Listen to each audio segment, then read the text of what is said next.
గురుగారు, ధనుస్సు రాశి వారికి ఈ వారం ఎలా ఉంది? ధనుస్సు రాశి వారికి 5 గ్రహాలు యోగిస్తున్నాయి.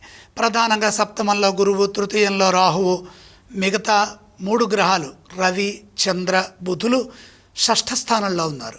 షష్ఠ ఉపచయ గతులైన గ్రహాలు గోచారంలో విశేషమైన శుభాన్ని ఇస్తాయి. అద్భుతమైన శుభకాలం కొనసాగుతుంది.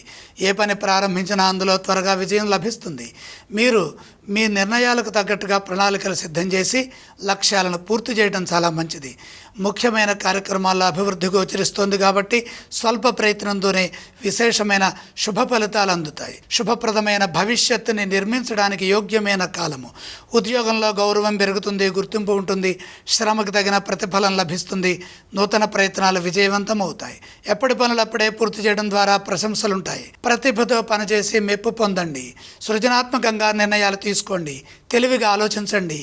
ఎంత తెలివిగా వ్యవహరిస్తే అంత శుభాలు అనుభవించడానికి అవకాశం కలుగుతుంది. వ్యాపారంలో అద్భుతమైన శుభకాలం కొనసాగుతుంది.